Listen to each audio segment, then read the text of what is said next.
Right? Hi, everybody. Hello, hello, hello. Nice to see you on this wonderful Monday. Isn't it's just a beautiful Monday? I hope it's beautiful wherever you are in the world. I really, really do. I know today we are coming to you. We have a special guest today. It is a writer of one of BET's really hit shows. It's on right now. You can actually, those of you I don't know if you TiVo. I mean, it can be, you can watch it right now on BET, or those of you that would like to go and I don't know if you're back. I don't know all the technology terms, but it is playing right now. It is a hit. It was during Christmas. And the wonderful, wonderful writer of that show is going to be our guest today. Her name is Tiffany Yancy, and she's coming on. I'm so excited to have her because, as many of you know, I'm a writer also. And anytime you can get creatives in the same space, that's always exciting. So this is what I'd like to do though. Tiffany's movie, we have the trailer for the movie. So you get to see and her characters in action, hear her words, just all the what goes on when that, because when a writer, when you take those words and then that character makes those words come to life, that's another whole world. So what we're going to do right now, Brian is putting up the video for Holiday Heartbreak. Brian?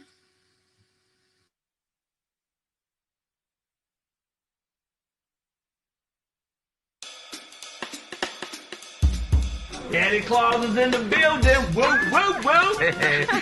I can't seem to find a half-decent guy to save my life. All the dates that I've been on recently have been absolutely horrible. These things take time. I feel like You feel like what, baby? I'm cursed. Mike, until you apologize to me, you reap what you sow. Eric, is that really you? Wow, you look totally different. Oh, me and my girls are getting together for my birthday party tonight. Anything is bound to go down. I might come back a totally different person. Well, I hope not. You know, I'm very fond of the one I already know. He had me feeling like maybe there's some hope for me after all. You know? Well, well, well. Santa just spotted some ho-ho-hos.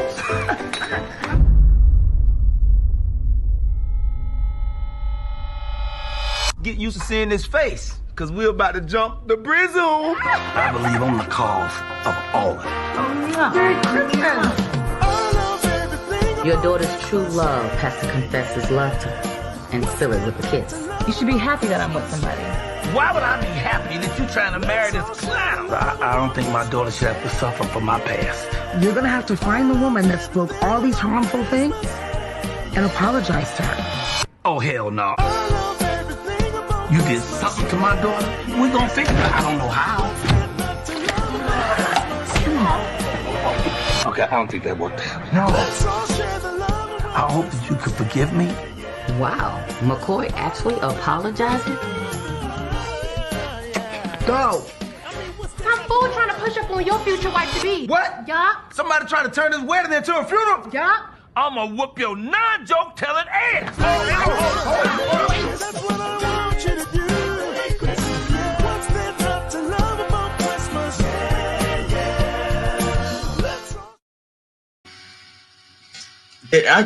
Wasn't that wonderful, ladies and gentlemen? I know when I see the trailer, just the music and the beat and just the rhythm of the show. I know right now I'm looking to see if Miss Nancy made it in. I don't know, but even if she isn't here, don't worry. She will be soon.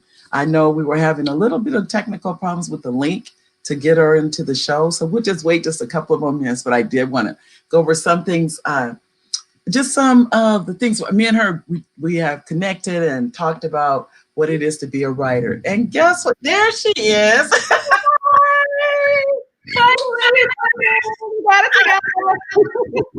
I know. How are you? How are you? I am doing great. Great. How are you doing? I'm doing fine. I'm doing fine. I've learned, what is that? The word I hear now is pivot. I've learned to pivot. That's Oh, I like that. Oh yeah. Oh, we pivoting. We pivoting and swirling, twirling, whatever. Look, that's what you got to do nowadays. You do.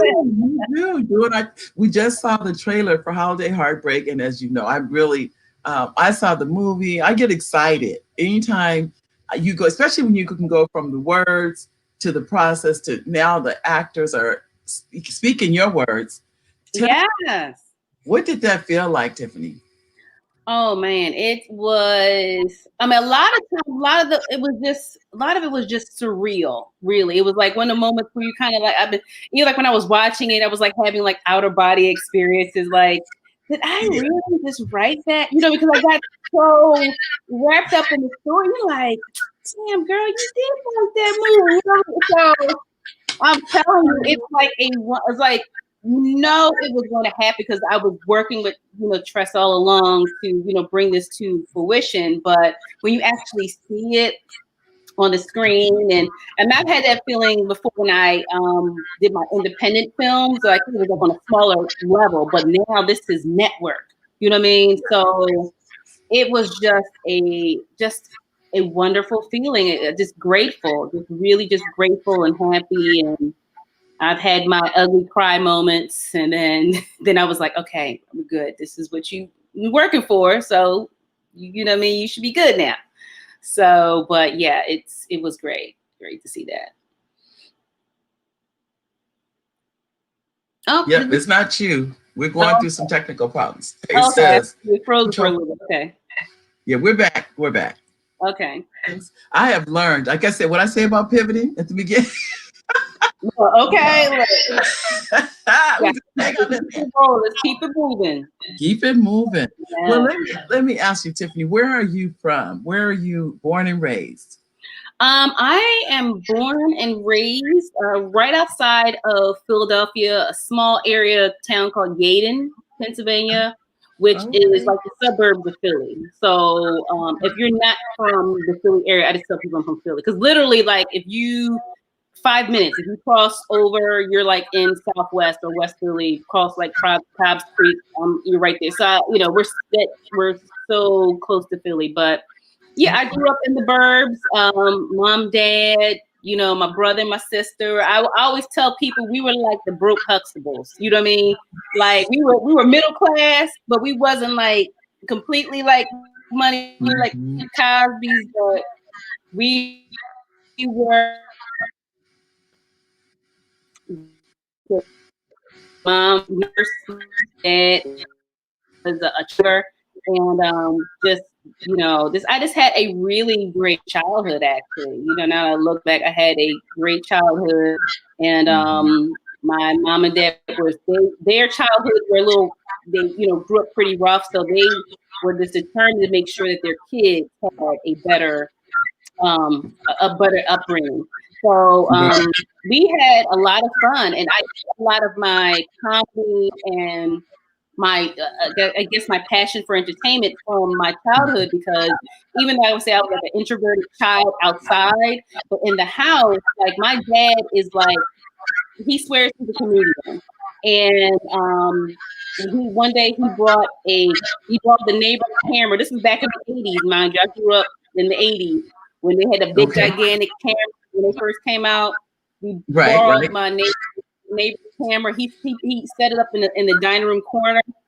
Why did he do that? Me and my sister were doing skits. We were doing little shows. We were doing different characters. So that was where my kind of like, just acting kind of came in, just being different. It was like I said, you're kids, you're making believe, Right. So that was what we did. And did you write your own skits then? Yeah, I didn't actually write them down, but I would just make them up on the fly. So I would just be like, hey, like my sister, like, okay, look, this is Action News. I'm the reporter. Your name is Anthony Johnson. You're gonna walk down the street and then you witness the car wreck. And you gonna tell me like I had a whole scenario about okay, then go. You know what I mean? So I was already like writing and directing, and my poor sister, she's like 7 and I'm like 10. I'm like, come on, Terry, you have to be in the moment. Like, come on, I'm 7. Like, so yeah, like I said, I wasn't really writing them down, but I was making them up, on the fly. Yeah. But that was the beginning. If you really think about it, that was you were imitating what you saw on TV. Oh, I don't know if you could hear me. The beginning, and it was like that. Yeah, I can hear you. Okay, okay. Because I know Can you hear sometimes, me? yeah, I can, but the freezing sometimes, but I can hear you just fine. Yeah, but Okay, okay. it's the Um, start of what became a writing career. that was the start of me just um being a kid and letting my imagination kind of just, I mean, run wild and just having fun. At the time, think about acting or anything of that sort, because like my mom was just like, she was working, long hours and my dad was work. So that was just, us being kids. But it Right. wasn't until I got older and actually in like my early 20s, like I went to Mhm. college, went to Temple University, majored in communications. And I did take a couple of theater classes because it's a part of like your curriculum. So you have to take some theater and Right. so it's a part of like, your grade. But even then, Right. I didn't really think of it as really like a career. I majored in my communications degree was like encompassed of advertising, PR, and journalism.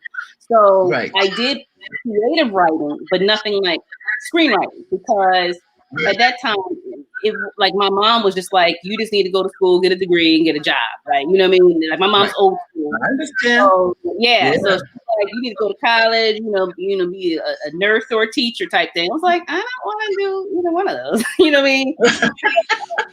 Well, those were But the jobs that we knew as we could, number one, we could get, that was important, that we'd be able to get a job, and those were good jobs. I mean, I yeah, remember something. If you can get a job in those areas or the government, that's another area people would say yeah, government job. So yeah. I totally, your mother was about, yeah. Yeah, that So was the thing. Like, yeah. yeah, but it was now when you were so your ideas initially, it sounds like they were with reporting because that was the news was really big, and maybe it was somebody there that inspired you.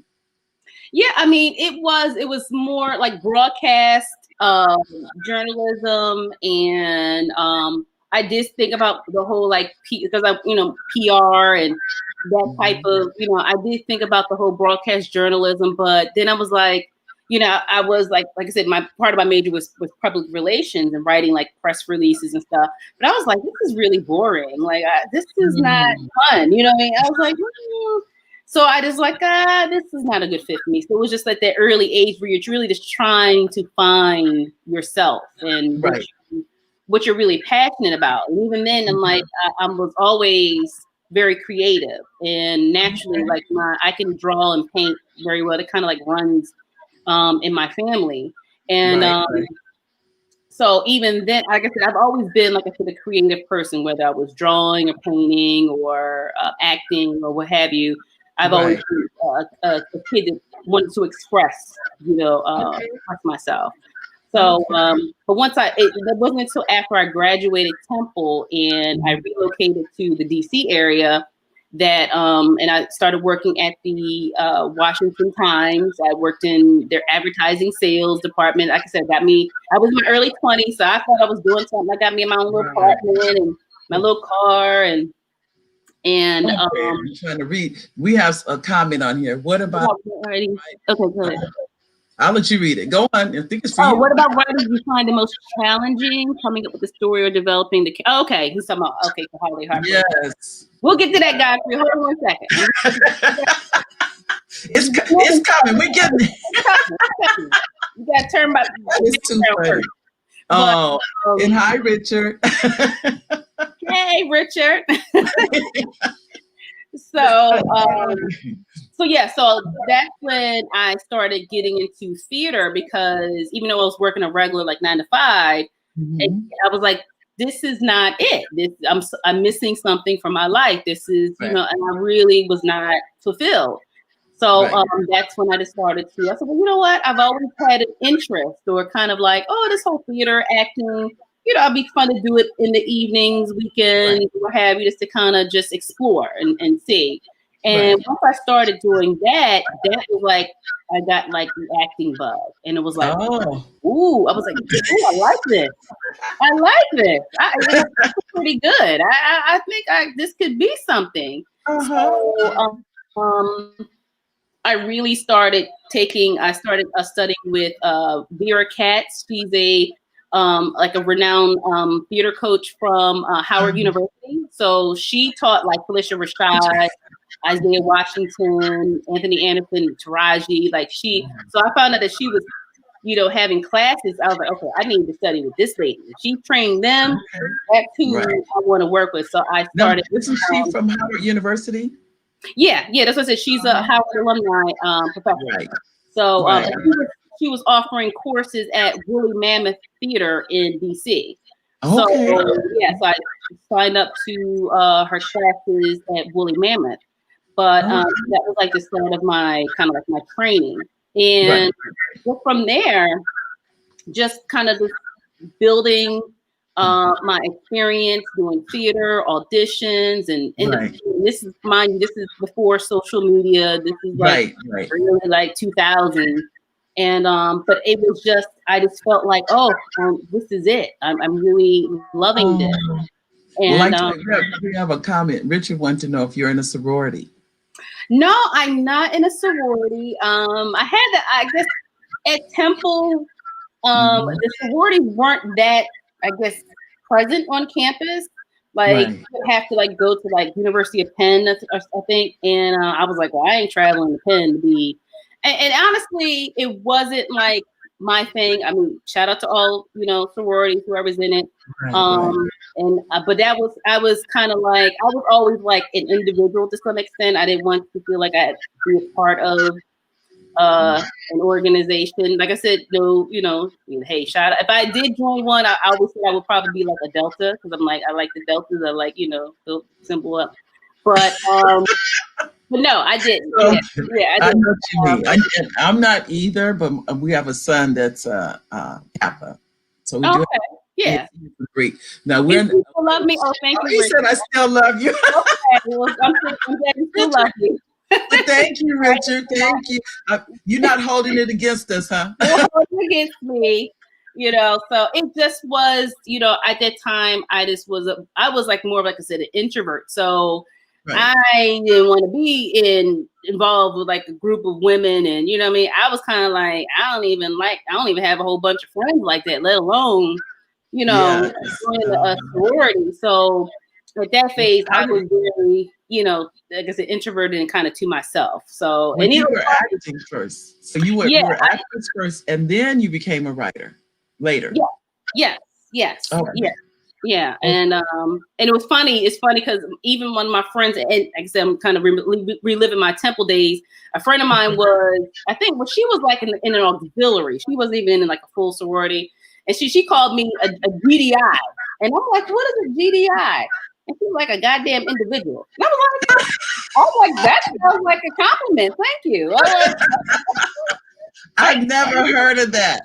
That's what they called. She was like, oh, you're a GDI. And I'm like, and it was supposed to be an insult, I guess. And I was like, oh, I wear that with a badge of honor. I've never heard that. So that kind of came back to my memory with the whole sorority thing. Okay. So what led you into the writing? How did you go from the acting into writing?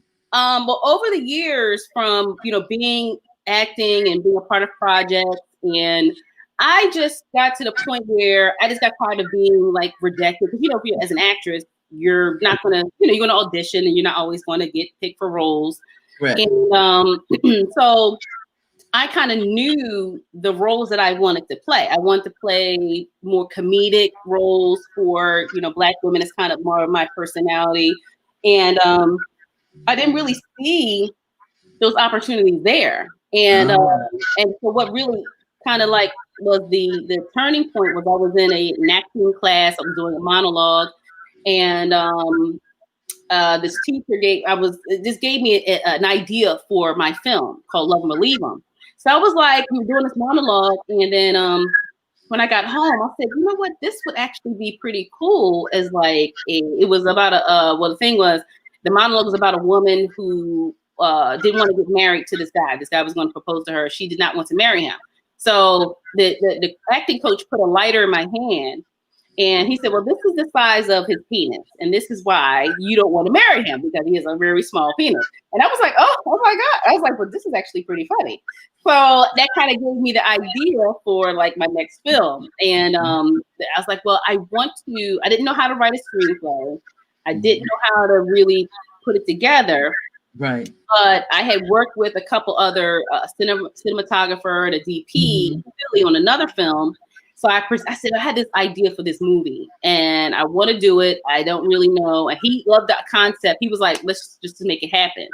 So that's how I got into it, because I had to learn how to like write a script, put it together, casting and everything else. So that was the start of me kind of stepping into the writing and pretty much just creating my own content. And I didn't know what I was doing. I didn't know how to really put together a script. I figured it out. Right. My first script was like written in like Word or something, but we made it happen. Right. Long story short, that film received Best Comedy at the Urban Media Film Festival in 2015. It won Best Score at the the Philadelphia Film Awards. So even though that was kind of like confirmation, like, all right, well, you won some awards and you didn't really know what you were doing. Imagine if you really studied and honed your craft. So that's okay. Oh, go on. I'm sorry. No, I was saying I saw Jeffrey Young put in here. And hi, Jeffrey. And hi, Richard. He said, your next question, do you see yourself as a comedy or drama writer? I see myself more of a comedy writer, because that's more of my personality.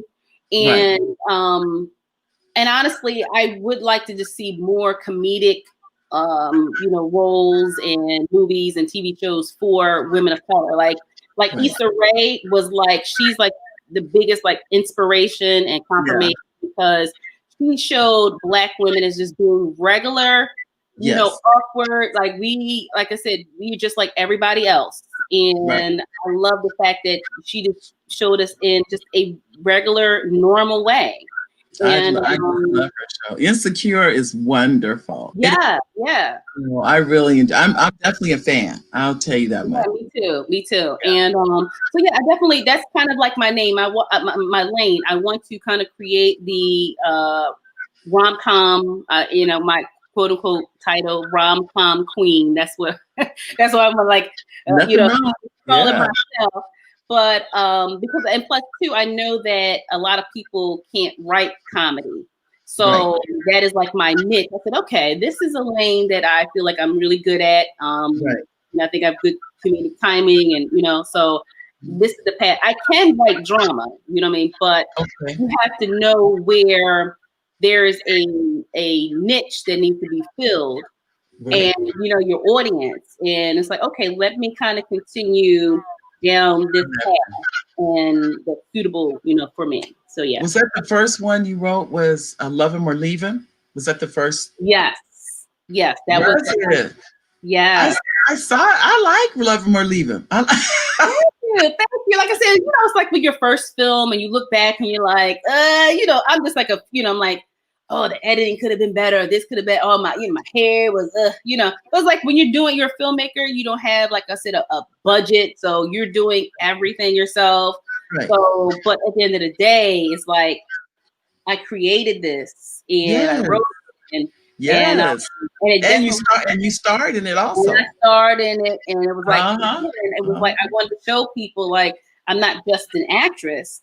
I'm a creator, I'm a writer, I'm a producer. And if anybody who's an actor, that's what I recommend people. Like, don't wait on people to give you an opportunity. You can get out here and create it for yourself. We have the technology, people are shooting stuff on their phones, we have the internet, we have YouTube. So there's no more excuses. There's no more excuses. There's no, nobody's holding you back except yourself. Of course, you have to, get a team. That's the next thing, getting a team and working with like-minded individuals. But but at the end of the day, it's like you can you could be the star of your own film if you really wanted to. Richard says, how does Zoom, okay, I can't read. How has Zoom changed your way of life? Do you think it will be used more after the pandemic? Oh yeah. Yeah, that's going to be. I mean, we don't have any idea of when this pandemic will be over. Exactly. So this is like the new normal. You know what I mean? Yeah. This is what it is. So all my interviews have been Zoom. I'm actually doing a workshop next month. It's going to be a Zoom workshop. But he did say we can kind of come in, but I think I might be, most likely I probably will be in Atlanta. So I told myself I want to do a Zoom workshop because if I'm, and because the actual location, the studio is in Baltimore. So I said, well, I might be in Atlanta, but I still want to, host this workshop. So, but yeah, Zoom is, in terms of meetings and everything else, that's what everybody's doing now. I love it. I think, honestly, I had someone mention that to me. They said, when we go back to actually having a physical meeting, they said they hope that the meeting host will still provide a Zoom for those people because I know some friends that are caregivers, and Zoom has made them feel so included with what's going on in the world instead of excluded. And they couldn't get out, or somebody that has small children, whatever the case, they still want to be connected. And I don't think we're ever going to not have Zoom. I don't think because it honestly, I mean, unless you have a job or occupation where you have to be out and around people. But this whole pandemic is kind of realize a lot of stuff that people was going into work for, you can do it from home. You know what I mean? Like you can do stuff, from home, and it's been very convenient for a lot of people. Depending on your situation, even like I said, my daughter, she's, they're all, her schools, everything is distance learning, but she's 13, so she's self-sufficient. So she, I don't have to, I just check in like, you all right, you good? You need a snack? Okay, cool. So I don't have any small kids, so I'm like, this is perfect because she's very, independent. She handles her business, straight A student. So I'm blessed that but yeah, it's kind of like in this pandemic, now it's like we have to adjust, and even with the film industry, and writers. I'm putting together an ebook because I had a lot of people asking about, how to write a script, how to, get started, but also too, because we are in a pandemic, a lot of productions have shut down. A lot of actors are not working. I mean, things like I said, luckily with my film Holiday Heartbreak, Mega Mind, that's one thing about Tressa. She's like, we gonna make this happen, pandemic or no pandemic. And says, may God continue to bless you. Oh, thank you very much. That's Richard. I tell you, thank you. Richard is a fan. I tell you, I appreciate. Shout out to Richard. Thank you, sir. But I know too, your first film I know, like you said, was Love 'Em or Leave 'Em. And where do you, and then these are the ones I know about in Holiday Heartbreak. Where do you get the ideas for, you said one came from your acting on Love 'Em or Leave 'Em. Idea for Love 'Em or Leave 'Em? Right. Yeah, that just came from a class. And Holiday Heartbreak actually came from a conversation I had with my father. And me and my dad are very close. He's always asking about my love life. And so he's like, what's going on? But you dating anybody? I'm like, Dad, I'm like, it's rough in these streets. I don't know. It's just it's hard for a sister. And he felt guilty to some extent because in his earlier days he was out doing his thing, and he said I wasn't the best husband to your mom. I was, just young, just stupid stuff. And he feels that now that he's older, and he feels like his karma was coming back to kind of like curse me. And I was like, what? Oh. Like, wow. I was like, well, maybe it is your fault. No, Dad, you can't. I can't put that burden on you. But I was like, that is a great idea for a film. It is. I was like, we on to something here. This is different. And because a lot of, men can, I'm sure if they relate, especially if they have daughters, it's kind of like, would you want your daughter to date someone like you, or Right. someone like the old you? Like, you know what I mean? So that's essentially where the idea for at the time when I wrote it was called Chasing the Butterfly, and it was just a regular romantic comedy. Right. But so then once I like I said, was fast forward in like 2015, 16, I met up with Tressa Smallwood, or Tressa Azrael, mega book publisher here in the DC area, and she was just beginning to adapt her books into film. Right. And a friend of mine was like, "Yo, you need to link up because she's a lady's gonna be doing some big things."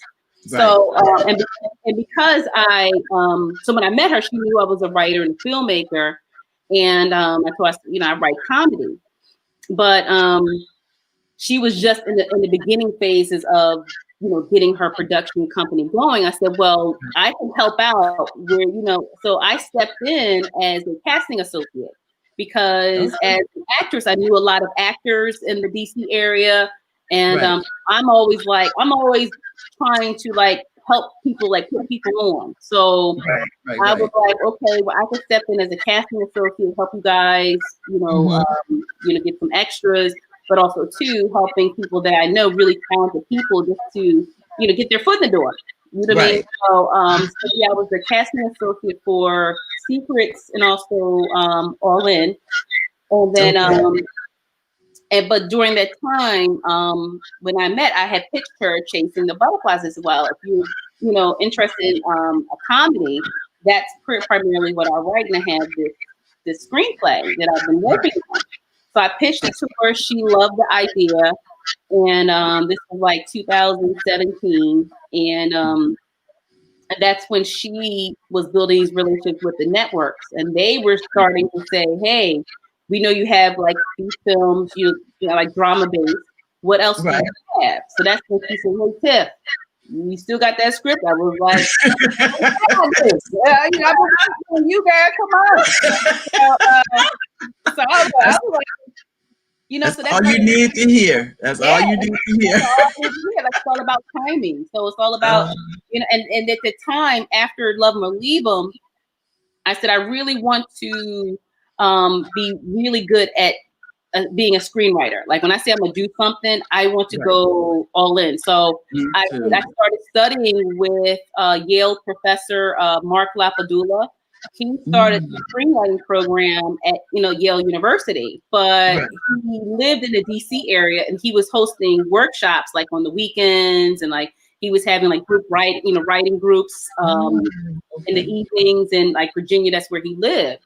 So again, I was like, all right, if I'm going to do this, I want to study with, hey, if I can't go to Yale, I'm still going to work with a Yale professor. And that was the reason why he started doing it, because he knew people like myself. At this time, I was still working a regular job. I had my daughter, so I couldn't afford to just go to Yale. So he was offering these workshops in the evenings and weekends, and that's when I was really like, let me really hone my skills as a writer. And that's when I was like, okay, I'm going to. So I kind of stepped back from the acting and focused on being behind the scenes. So I was writing. Well, which one do you like the best? You like the acting or the writing, or is it just you love all of it? Ooh, I mean, I love all of it, and I really, honestly, I really love being a writer, because nothing can happen without a script. You know what I mean? Like nothing can happen without a script. So I get to be the person changing the narrative and writing the story, for the actor. You know what I mean? So I really love having that, I guess, like I said, that power to, create this story. And and again, because I started writing, because not only just to create opportunity for myself, but I wanted to create opportunity for my other, thespian friends who, people who like myself, who just needed opportunity. And also too, they kind of changed the narrative of what we were seeing on TV and film. So Right. like at that time, like reality TV had started to become like really popular and Big it like is. the portrayal of like black women on these shows of us being like angry and like throwing drinks in each other's faces and Right, fighting. right, I was right. like, Oh, that, don't you? I hate that. I was like, that does not represent me or the people that I know. Right. So Right. I was like, yeah, I was like, okay, so if you gotta, if you don't like what you see, you have to write the stories that you want to see. You know That's what I right. mean? That's right. And that's essentially what I did. So, yeah, I mean, acting is my first love. I will always love being an actress, but writing and producing, my whole thing is like I can write the script, produce it, and then I can get, like I said, a small role in whatever, like even with Holiday Heartbreak, I had like a little small, I was walking by, I was like a quick little walk by, by the car looking cute. But yeah, but and plus two, the respect that you get from being the writer, the producer, and it does just put you on a different level. So yeah, because you're the creator. Yeah, the movie didn't exist until you wrote it. Yeah. So that's why I said I love being that person to put this down on paper and creating opportunities for all my people. Well, let me ask. I know too. Now, Holiday Heartbreak is, as they call it. I think they call it in the can. Meaning it's done. Yeah. So now you're moving on to other projects. Yes. I actually working with Country Wayne. He was in Holiday Heartbreak, and when we were on set, he approached me and said, "Hey, I had this idea that's been in my head. I need to work with you on writing the script." Right. And I was like, "Cool, let's make it happen." So I just finished the rough draft, and I most likely will be going down to Atlanta because that's where he's located to kind of really now start putting the script together and getting the process going for that. So that's coming up. It's called That's Her. It's a romantic comedy, and so that's coming up soon. And then also, actually, this week I'm actually stepping back into the acting in front of the camera. All right. So I'm like, oh yeah. In front of the camera. So I'm going to be in this mini series called Perfect, and it's actually written by Cadell Cook. Shout out to Cadell. He's the writer and the director. He's a local, filmmaker here. So that's another thing too. Is like I love making connections, and as I'm growing my career, I want to kind of like, hey, it's not just about me. I want to work with other really talented filmmakers as well. So we are teaming up doing this series. I might be stepping into the producing, executive producing role. We'll have to see how this. Right now it's just 3 episodes.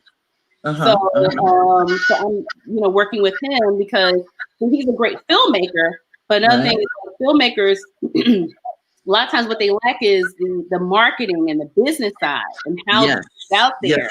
You know what I mean?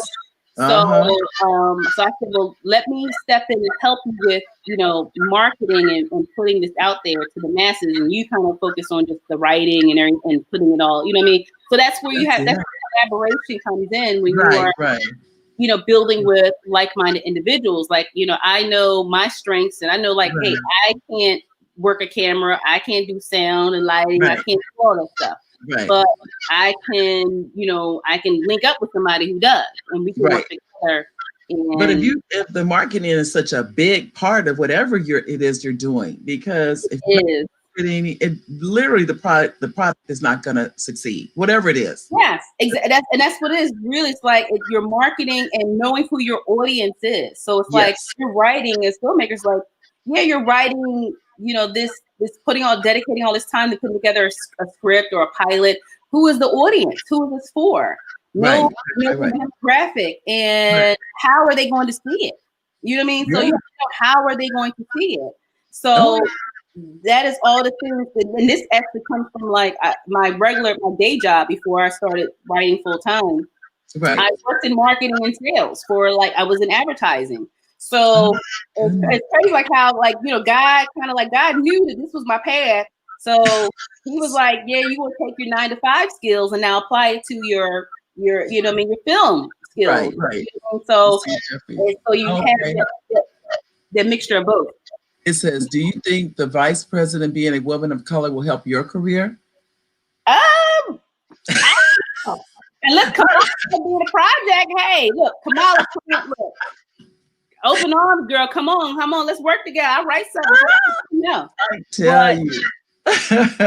I don't know if that's going to help me direct. I mean, well, like I said, representation does matter. Right. It does help. Right.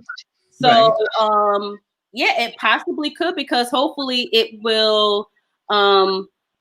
Even like I said, with like last year with. We all witnessed what happened to George Floyd and the protests and everything else, and how now everybody now was like they want to kind of prove that they weren't racist, and they wanted to kind of like, you know what I mean? So right. Like this influx of like doors opening for Black people in all different areas, that included like the film industry, because it's like I said, because the film industry has always been primarily, like I said, a white boys network. They were the ones, writing, producing, and it's coming from executives. They're writing what they think they know about us. It's a lot of nepotism in that industry. So you got, if your uncle's a director, then so you have a better chance of getting on. And it's hard to get in. Yeah. I mean, and again, it's everything. It's who you know, and it's all about networking. Yeah, so it is. Essentially, that's how. If things happen with me, I got in with Tressa, and I saw that where she was going. I said, I have to build and work with this lady. She's doing great things, and if they see that you're serious, and she saw that my track record, what I was doing, she said, okay, this young lady is, she's making some things happen. Let me work with her. So, so it's really with anything, it's about networking and who you know. So, yeah, and it takes time. It does take time. So you're saying, okay, right now you have a project going with Country Wayne. So that's a writing project. Then you're going to be acting also. So you have a lot of things going on. Yeah, and then so that's, and then you have your own projects that you're working on. Yeah. So, but you kind of have to go. At this thing, it's about building with people. So it's like. I know, Country Wayne, he already has a massive following. He's very talented. Like, he's like the next, like, comedic, like, star. And so, and it's like, but of course he needs somebody to help write his scripts. He's not a screenwriter.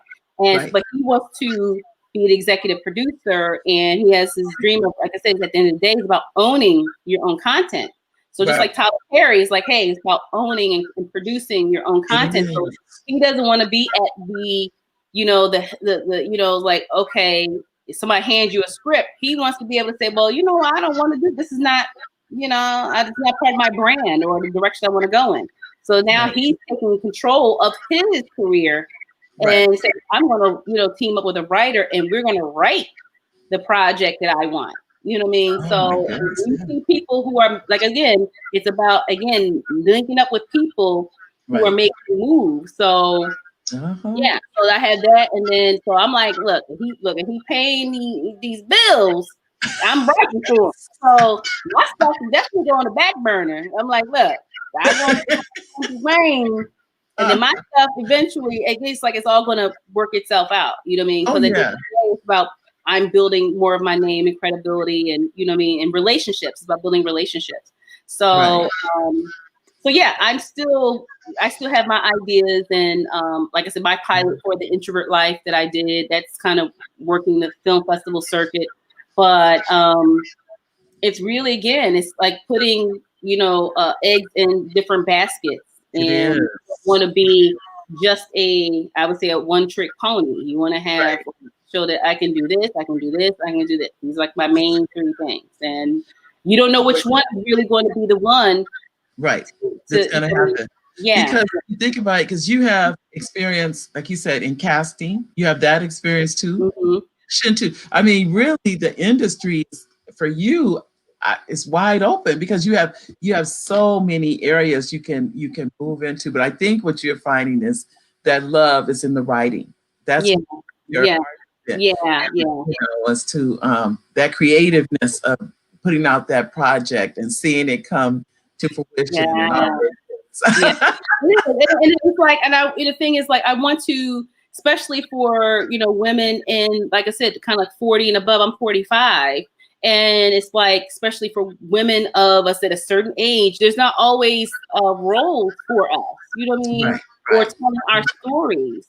So Right. then I have to be the one to say, okay, well, this is my lane. This is my audience. I'm going to write projects for women who are 40 and above. You know what I mean? Oh, okay. Thank you for the can. I was like, okay. Okay, thank you, Godfrey. Appreciate you. Thank you, I'm Jeff. gonna be in Black Hollywood. That's Atlanta. So yeah, that's new Hollywood. So we're gonna see. I'm gonna be probably going back and forth, but we'll have to see. Now, what words of encouragement would you give? So if someone says, like they have an idea for either, it can be a book, it can be a play, it can be a movie. What words of encouragement would you give them? I would just say just keep going. If you have, we know we have that thing inside of us. Like our intuition. You have like a talent, whether you can sing, dance, act, write, whatever. You have an idea, and you have to. It's your job to nurture that idea and execute it. Find out a plan to bring it to fruition. Right. And it may take some time, but at the end of the day, keep going forward. You know what I mean? It's not going to be an overnight thing. It's not going to just happen magically. You have to put in the work. And a lot of people who, this whole journey of mine was almost like basically like 17 years of when I started to where I am. But that was because I was persistent and passionate about what I wanted to do. And I was like, this is it. This is, you know what I mean? I can't. And eventually, even though I was working like the 9-to-5 job, even after that, I was like, I was just so miserable. I was so miserable, unhappy. And I was like, I cannot live my life like this. I have to make this work because I am not fulfilled. So you have to say to yourself, okay, are you really happy and fulfilled at what you're doing? And not to say that you have to jump out there, right away. Just do baby steps. Still work your job, pay, because we have to pay bills and take care of things. But on the evenings and the weekends, hone your. That's what I did early on. I was, even like I said, I took a break when I had my daughter for about a couple years, but then after she got to like school age, I jumped right back into it. I was like, because it was like calling me back. It's like I was like an addict. It was calling me. I gotta get the film hit. I don't know. You know what I mean? I know. Yeah. Well, I tell you, like when I started writing, I didn't even know I could write, number one. But when I started, it was like the earth opened up or something to all this I didn't even know was there. And then now I can't stop writing. You're discovering yourself. You're discovering a talent that was like you suppressed. It was there. You were just like suppressing it. And because for whatever reason, maybe people didn't kind of like encourage you, or like I said, self-doubt is the killer of most dreams. And a lot of times it's not even anybody else, it's just ourselves. We are just doubting ourselves, thinking we can't do something, but we haven't even tried. So at least give, things like, what harm is it for you to at least try? You know what I mean? You just like, you try, you never know what's going to happen. You know what I mean? So what's the harm? No, there's no other way to find out unless you try. You have to. You have to do it. That's what I would say. And that's just, and I think it's just, if you have that drive, that motivation, just continue. I just tell anybody, just continue to move forward, and then cut off the naysayers, cut off the haters, cut off the doubters. You're gonna have those people that's gonna look at you like, "What? You write the book? Wow. You want to act? Why? You know what I mean? Cut them off. Period. Because I had to do that. You got to cut them the neck, and then surround yourself with like-minded individuals, people who are doing the same things that you're doing, who are on that same journey as you, on that same path. That is who you want to start cultivating your circle, and then linking up. If you want to be in film, start attending film festivals. Find out who's doing. There's websites. You just Google. You can find stuff online about how to write, how to be a filmmaker, how to do this. Or again, it's just about networking and wanting to do the work. You just have to want. You just have to want it. Period. Oh, I could tell. I guess, as I mentioned to you before too, this just even finding out I could write a movie. I was like, I don't know why I thought I couldn't.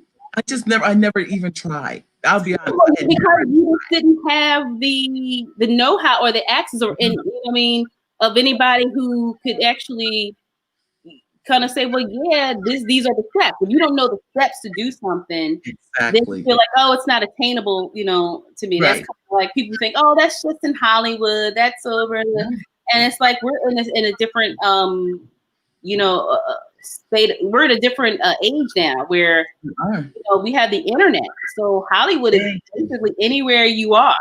That's right. You can create a series. Like I said, I'm in the DC area. You create a series, write it, get some production people, shoot it, put it up online, and you never know. Well, Issa Rae, that's what she did. That's what she did. She, started a YouTube series, and just because of she wanted to, she had this idea. She, loved TV shows, and she wanted to change the narrative. I just actually watched. She has a masterclass. And I just watched her masterclass last week, and it was just confirmation. Like, yeah, Issa girl, like, we're gonna work together. Like, we was just too much. Like everything she was saying, like, I am there. Like, I feel you. You know what I mean? In other words, there's that spiritual connection going on. I'm like, we are there, girl. Call me. We ready. You know what I mean? So, but yeah, she just started with a YouTube series, and. That's right. Taking that first step and it's building and then building, and it just led to other things. But it's like if you don't take that first step, how do you know where it's going to lead or where it's going to go? No. You have to. I think it's Nelson Mandela that said, "You don't fail, you learn." There's no failure. It's you learn. Yeah. Like I said, there is no failure. You learn, and trust and believe. I didn't learn a lot along this way. You know what I mean? Like, but that's a part of it because it's a part of me growing as a person and wisdom and maturity. And a lot of times I kind of like before I would look back and be like, oh, because I'm like, I'm 45, and kind of, I feel like I should be so much further along in my career, or I should be this and blah, blah. And I was like, wait a minute, like, no, because you weren't ready. You had to go through all those different situations and ups and downs, and that was preparation for where you are now. Right. So now it's like, you are exactly where you're supposed to be. This is part of God's plan. You know what I mean? So kind of like, okay, I get it now. So I embrace everything that I went through because it just made me a better person. It made me wiser, made me smarter.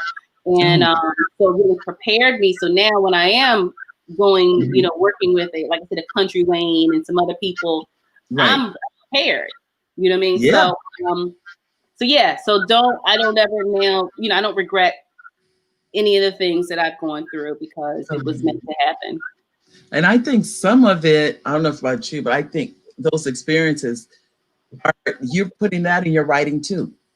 Oh, absolutely. It comes in there as to. Oh, yeah. What? All them ex-boyfriends, like, up in the scripts are. Don't call me up like, that looks a lot like, it sound like you. I'm just gonna change your name. Oh But my goodness. you gonna But be they don't even know. I mean, nobody. There's no way to know. no, yeah. But again, you use that experience, and as a writer, that's another thing too. Is like as a writer, we're always like mining and taking experiences from other people. So I'm talking to you, like I said, being married, we have a conversation. Yeah. I'm like, this will be a good scene for a film. I'm like, let me jot that down. Let me make a little mental note. So all those experiences, as a writer, it's like you have to draw even the things that I haven't gone through, Right. my friends have gone through, or family Right. has gone through. And it's Right. like, as long as it's relatable to your audience, then you take those experiences and you put it into your project. So then when people see, when you write it and they go into the film, Right. see themselves. They do themselves, and that's yeah. And that is the key, honestly, to writing a really good script is drawing on experiences, your own experiences, writing about what you know, and writing what you want to see. So it's that connection with the audience to that character. When I was watching Holiday Heartbreak, and I saw her, just sitting around with her girls and talking and everything, and I was thinking, how many times have we done that? How many times have we done that? All the time. Exactly. And they're asking questions about, well, who are you dating? Who are you seeing? That's just a part of life. That was even the scene with the father at the table, and he's like, you are not marrying this, Yeah, absolutely. So just like, this is your baby girl, and now she's like turned into a totally different person. And now he really feels like he's the cause of it. She's about to ruin her life. So any father, like I said, especially if you have with a daughter and she's bringing home some knucklehead, he's going to be like, oh, hell no, that's not, that ain't happening. You know what I mean? But so that's why I was like, I have to, I got to put that into the film. Thank you. I didn't see who said they loved the movie. I saw the comment they loved the movie. Chrissy. Thank you, Chrissy. Thank you. That's wonderful. Well, I can tell you, without a doubt, Tiffany, this has been a pleasure. I am so glad for you to come on the show today. And if you have any words to tell, doesn't have to be an artist, it could be anybody, because I think we always think it's be an artist until someone is writing, but I always tell anybody that's a creative, what are your encouraging words to that creative? I would say, don't give up. Have faith, lots of faith. Be patient. Be patient. This does not happen overnight. You know what I mean? So that's like the other thing about it was I really had to learn to be patient with the process. You know what I mean? When you're networking and things are like kind of like I said, manifesting. I'm big on like manifestation and speaking things into existence. Just know it's going to happen. You don't know exactly when and how, but just know in your heart of heart and believe that it will. Like you have to believe it. You know what I mean? More than any, I mean, this is your dream. If you want this thing to happen, you have to believe in it by all means, by any means necessary. And no matter how long it takes, you keep moving forward in making that dream come to fruition. And then just surround yourself with positive, supportive, like-minded people who are doing what you are trying to do, and put in the work. You know what I mean? And that's honestly, that's essentially the main, it's kind of like the main ingredients. Like you have to put in the work. You have to believe in yourself. You got to put in the work. Right. You got to cut out the negativity and surround yourself with people who are doing what you're trying to do. And then, if you put those things together, something's going to happen. Something's going to happen. You know what I mean? So yeah, just keep going. Well, let me ask what you liked. We would definitely like for you to come back again, and when your new projects come out, and I know they'll be popping out left and right. So, yeah.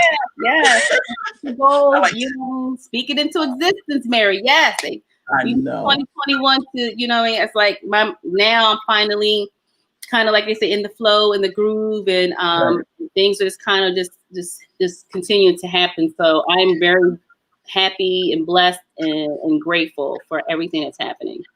Good. Thank you again for coming, and we will see you again soon. All right.